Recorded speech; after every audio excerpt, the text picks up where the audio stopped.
Selamat siang, Assalamualaikum warahmatullahi wabarakatuh. Saya Evi Sayono. Hari ini saya akan mendiskusikan beberapa pertanyaan terkait atau seputar buku Differentiated Classroom Responding to the Needs of All Learners yang ditulis oleh Carol M. Tomlinson. Jadi pertanyaan-pertanyaan ini didapat setelah saya dan beberapa guru dari NTT, dari Kalimantan Utara, Jawa Tengah, Jawa Barat, Tangerang, dan lain-lain mendiskusikan isi buku ini di tanggal 29 Desember 2002 yang lalu. Jadi setelah teman-teman membaca bukunya atau ringkasan bukunya dalam bentuk PowerPoint, teman-teman lalu diminta untuk menuliskan pertanyaan. Pertanyaan-pertanyaan inilah yang kami diskusikan pada sesi diskusi buku yang lalu. Namun karena singkatnya waktu, akhirnya hanya beberapa pertanyaan yang dapat didiskusikan. Jadi berikut ini di slide-slide berikutnya, saya akan berusaha untuk menjawab pertanyaan-pertanyaan yang belum sempat dijawab pada saat diskusi. Just to remind you that I'm not an expert on differentiated learning. Saya bukan ahli pembelajaran terdiferensiasi ya teman-teman, itu mungkin perlu diingat.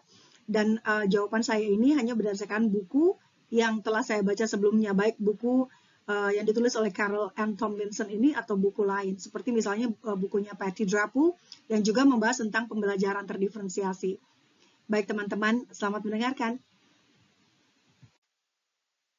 Baik, saya akan mencoba menjawab pertanyaan pertama dari Ibu Christina Sihombing. Ibu Christina Sihombing ini merupakan kepala sekolah dan juga guru di sebuah sekolah Kristen di Sumba Tengah, Nusa Tenggara Timur. Jadi Ibu Christina bertanya, bagaimana caranya untuk membagi kelompok siswa agar tidak ada kesan mengelompokkan berdasarkan kemampuan siswa. Jadi memang ini mungkin yang ditanyakan pengelompokan ketika melakukan pembelajaran terdiferensiasi di kelas ya. Jadi biasanya ini diawali dengan proses penilaian formatif atau pre-assessment yang dilakukan sebelum sesi pembelajaran. Jadi kalau kita mau mengajar siswa sesuai dengan kesiapannya atau dengan level of readiness-nya dia, maka biasanya ini akan akan dilakukan pre-assessment di awal. Nah, ketika belajar kita disarankan untuk mencoba berbagai macam cara pengelompokan atau yang disebut dengan flexible grouping. Jadi tidak disarankan kita mengajar terus-terusan setiap hari dengan menggunakan pengelompokan yang by readiness atau kesiapan siswa. Misalnya begini, kalau saya punya 3 kelompok kesiapan membaca yang berbeda di kelas, misalnya kelompok A itu anak-anak yang levelnya membacanya masih di suku kata. Lalu ada kelompok B yang kesiapan membacanya ada di level membaca kata. Lalu ada kelompok C yang kesiapan membacanya sudah membaca teks pendek. Jika saya mengajar bahasa Indonesia dan setiap hari saya mengajar berdasarkan pengelompokan tersebut, tentunya anak-anak akan mengetahui mereka ada di kelompok kesiapan tertentu. Nah, kalau misalnya ini terjadi, ini artinya kita tidak memberikan kesempatan pada anak-anak untuk bisa bekerja dalam kelompok besar atau bekerja secara berpasangan. Padahal anak-anak masih membutuhkan pengelompokan atau kegiatan pembelajaran yang berbeda-beda, gitu ya teman-teman ya. Jadi disarankan misalnya mungkin kita bisa dari anak membaca ketika pelajaran membaca itu dengan menggunakan pengelompokan yang kesiapannya berbeda-beda berdasarkan tadi suku kata, atau teks pendek. Nah, mungkin keesokan harinya kita mengajar di whole group atau satu kelas mengerjakan kegiatan yang sama misalnya ya. Lalu keesokan harinya kita bisa mengajar siswa dengan menggunakan cara lain, misalnya support atau dukungannya yang berbeda-beda. Lalu di hari Kamis anak-anak bekerja secara berpasangan. Nah, kalau misalnya anak-anak bekerja dengan tatanan flexible grouping seperti itu, maka anak-anak juga tidak akan menyadari bahwa dia diletakkan dalam pengelompokan gitu ya teman-teman ya. Karena kalau misalnya tiap hari dari awal tahun ajaran sampai akhir tahun ajaran itu pengelompokannya by readiness terus, maka anak-anak ya berkembang kemampuannya untuk bekerja sama dalam kelompok besar atau bekerja sama dalam kelompok yang berdua-berdua misalnya. Jadi tetap disarankan agar teman-teman membuat flexible grouping ketika mengajar. Mudah-mudahan bisa menjawab pertanyaan Ibu Christina Sihombing ya. Baik, pertanyaan berikutnya ada 2 pertanyaan yang mirip-mirip ya. Pertanyaan ini dilayangkan oleh Ibu Raden Roro Swindah Wijayanti, SPDMM dari Jawa Tengah. dan juga Bapak Edi Supriyadi dari Provinsi Kalimantan Utara, dari Kota Tarakan. Nah, pertanyaannya, kalau Ibu Indah, apakah ada assessment untuk mengukur readiness, gaya belajar, dan minat? Dan bagaimana bentuk validasinya? Baik, untuk pertanyaan berikutnya, bagaimana cara mengetahui gaya belajar pada siswa? Kalau untuk mengukur readiness, mungkin teman-teman guru bisa menggunakan satu set pertanyaan ya. Kalau misalnya mau ngecek kemampuan membaca, kan di modul literasi dan numerasi terbitan Kemendikbud itu sudah ada teks banyak sekali ya, cerita-cerita juga banyak yang sudah disesuaikan dengan kelasnya. Misalnya di modul literasi dan numerasi Kemendikbud ini ada untuk kelas 2, tema 2 misalnya. Nah, itu teks yang ada di dalam situ sudah disusun memang agar itu cocok dan bisa dibaca oleh siswa kelas 2. Kalau saya mengajar kelas 2, maka saya akan meminta siswa saya untuk membaca cerita yang ada di modul tersebut. Apabila siswa saya mengalami kesulitan membaca teks untuk kelas 2 padahal dia sudah kelas 2, maka saya akan turunkan meminta siswa tersebut untuk membaca teks punya kelas 1 misalnya. Atau bahkan saya meminta mereka untuk mengenali huruf terlebih dahulu. Dari situ, saya akan mengetahui readiness atau kesiapan membaca mekanik dari siswa saya yang duduk di kelas 2. Kalau matematika misalnya bisa menggunakan biji-bijian misalnya. Untuk 5 kali 3 ada biji-bijian ditaruh di sebuah wadah 5, 5, 5. Nah, kalau anak sudah bisa menghitung, oh ini 15, berarti mungkin dia sudah siap dengan perkalian. Tapi kalau misalnya siswa masih menghitung satu-satu gitu ya, mungkin kita akan tahu di situ bahwa siswanya kesiapannya belum sampai di perkalian. Nah, itu kalau untuk mengukur readiness ya teman-teman ya. Lalu untuk pertanyaan bagaimana cara mengetahui gaya belajar dan minat, itu kalau gaya belajar nih pertanyaan sama dengan Bapak Edi, kita bisa menggunakan checklist ya untuk mengetahui learning profile-nya. Nah, ini juga referensinya bisa macam-macam. Untuk mengetahui apakah anak itu audio, kinestetik, atau visual, itu kita bisa bikin checklist. Checklistnya bisa kita lakukan, bisa kita amati anak-anak ketika mereka bekerja, kita sembari bikin checklistnya. Nah, untuk mengetahui gaya belajar, kebetulan salah seorang rekan saya, Ibu Liz Utami, itu sudah berbaik hati membuatkan checklistnya, bagaimana cara menentukan learning profile-nya anak. Nah, learning profile-nya anak yang dibuat oleh Ibu Liz ini menggunakan referensi dari 8 Multiple Intelligence dari Howard Gardner. Kalau pertanyaan berikutnya dari Ibu Indah, bentuk validasinya nih, saya to be honest kurang paham maksudnya validasi itu seperti apa. Apakah tes-tes itu harus disahkan oleh pihak tertentu, berwenang gitu ya, atau enggak gitu. Kalau saya sih ngelihatnya gini, karena pre-assessment atau penilaian formatif yang dilakukan di awal pembelajaran, ini sebenarnya bukan untuk menghakimi anak lulus atau nggak lulus. Hasil dari penilaian formatif di awal pembelajaran itu gunanya bagi saya sebagai guru, agar saya bisa mendidik pelajaran atau kegiatan belajar yang sesuai dengan kesiapan siswa saya. Maka tentunya ini nggak usah divalidasi dari paling atas gitu kali ya maksudnya ya. Itu kan ini untuk alat saya untuk mengetahui saya ngajarnya gimana loh supaya bisa lebih pas dengan kesiapannya anak. Seperti itu mungkin ya. Nah, sekarang di slide berikutnya saya akan menunjukkan checklist yang dibuat oleh Ibu Liz Utami yang menggunakan referensi dari Howard Gardner Multiple Intelligences. Nah, ini adalah checklist yang bisa kita gunakan ketika kita mengamati siswa-siswa ketika mereka sedang bekerja atau sedang bermain. Checklist ini diadaptasi menggunakan referensi Howard Gardner's Multiple Intelligences. Jadi checklist ini dibuat oleh Ibu Liz Utami. Thank you for the checklist Ibu Liz. Jadi ini disadur dari bukunya Howard Gardner, Kecerdasan Majemuk ya. 8 kecerdasan majemuk. Jadi ketika anak-anak sedang bermain atau sedang bekerja, guru dapat menggunakan checklist ini dan kemudian mengamati. Misalnya ini, 1. Dapat menunjukkan keseimbangan, ketangkasan motorik halus dan kecil, dan motorik kasar, dan memiliki akurasi dalam kegiatan atau aktivitas fisik. Kalau itu muncul, maka kita kasih checklist, kita kasih tanda cek. Kemudian memiliki koordinasi dan ketepatan waktu yang baik. Kelihatan nggak nih ketika anak sedang bekerja? Jika iya, kasih tanda checklist. Jika semuanya ada tanda checklistnya, ini kemungkinan anaknya adalah baik di bagian bodily kinesthetic atau kecerdasan fisik ya. Lalu setelah itu kalau memang tidak ada yang di checklist di bagian nomor 1 nggak apa-apa. Kita masih bisa menggunakan poin nomor 2 sampai dengan nomor 8 untuk bisa menentukan anak itu memiliki kecerdasan yang mana dari 8 kecerdasan majemuknya Howard Gardner. Misalnya nomor 2, dapat menunjukkan keterampilan mekanis, dapat memilah-milah sesuatu menjadi bagian-bagian kecil dan menggabungkannya kembali dengan mudah.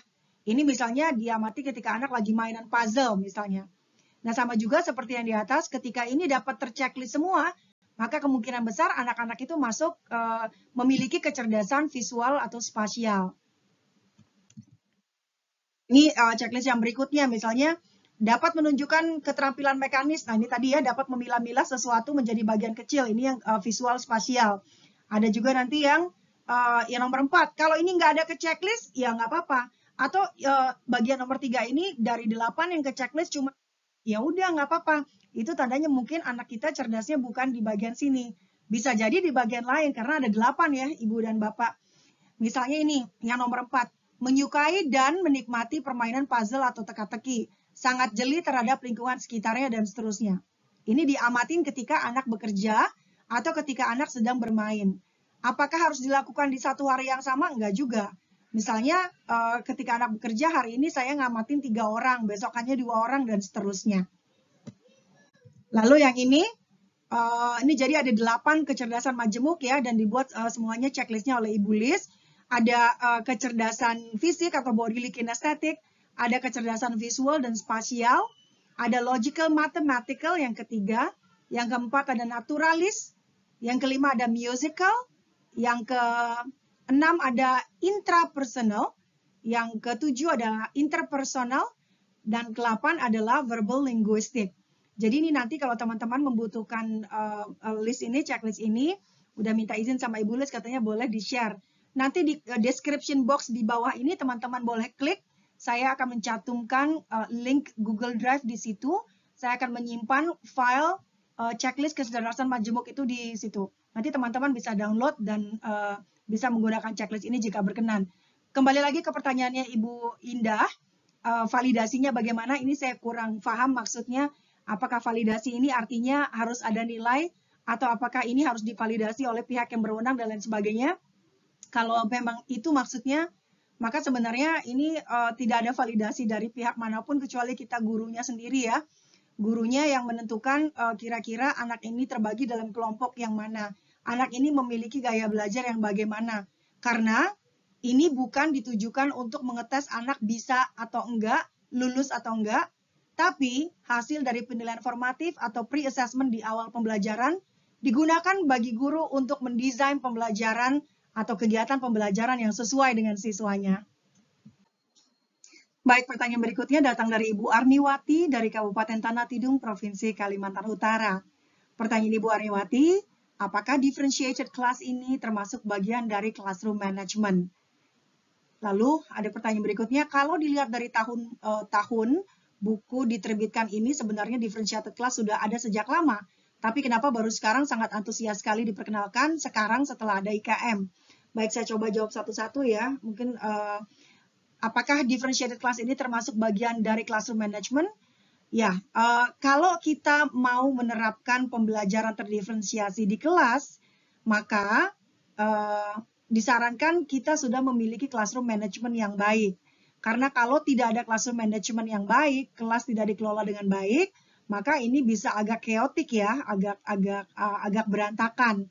Misalnya, kita membuat 2 kegiatan berbeda di kelas.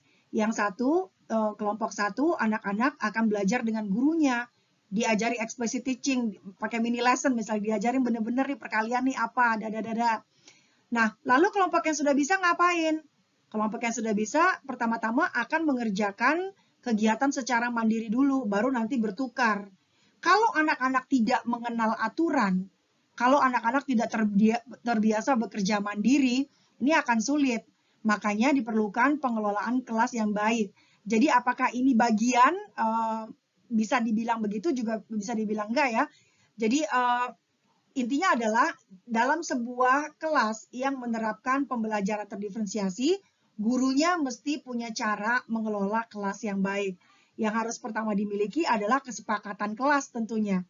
Kalau misalnya gurunya sedang bekerja dengan anak-anak yang membutuhkan dukungan dahulu, maka anak-anak yang bekerja mandiri harus menghormati itu, lalu kemudian bekerja dengan baik secara mandiri tanpa bantuan. Jadi anak-anak dikenalkan dulu dengan kesepakatan kelas. Kalau kesepakatan kelasnya baik, maka kegiatan pembelajaran terdiferensiasi di kelas juga akan berjalan dengan lancar insya Allah. Lalu kemudian ini sudah ada sejak lama, betul sekali. Kalau di Amerika sendiri sudah mulai tahun 70-80-an sudah ada ya. Tapi mengapa baru gencar diperkenalkan? Well, menurut saya lebih baik terlambat daripada nggak sama sekali ya.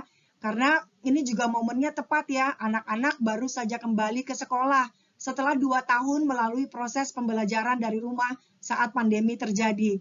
Nah, ketika anak-anak kembali ke kelas setelah mereka belajar dari rumah, itu sudah bisa dipastikan ada anak-anak yang tidak belajar sama sekali selama 2 tahun ketika proses BDR terjadi. Lalu misalnya di awal BDR pada saat pandemi, dia baru kelas 1. Sekarang pas masuk tahun ajaran baru sudah kelas 3. Bisa jadi dia nggak belajar apa-apa dan nggak bisa ngapa-ngapain, baca nggak bisa, tulis nggak bisa. Kalau misalnya gurunya langsung ngajar pakai kurikulum kelas 3, lawang anak yang baru masuk dari sesi BDR itu huruf aja belum kenal gitu kan. Makanya pembelajaran terdiferensiasi ini memang sangat diperlukan buat anak-anak kita saat ini konteksnya. Semoga menjawab ya Ibu Arniwati ya. Berikutnya datang dari Bapak Muhammad Nuryanto dari Kabupaten Tanah Tidung, Provinsi Kalimantan Utara. Pertanyaan Bapak Nuryanto adalah, apa saja modal dasar sebagai seorang guru untuk mengetahui murid dalam membedakan kemampuan murid? Jadi mungkin bukan membeda-bedakan ini maksudnya tracking ya, mungkin ini maksudnya membedakan kegiatan belajar sesuai dengan kesiapannya. Modal utamanya apa sih gitu ya? Modal utamanya pertama kalau saya bilang keinginan atau kemauan. Kalau gurunya sudah ingin dan sudah nyadar bahwa kesiapan siswa itu nggak ada yang sama, maka dia akan mau ngerjain ini karena prosesnya agak panjang memang ya. Yang pertama adalah guru mesti mengetahui kesiapan atau keunikan atau kelebihan siswanya masing-masing perorangan.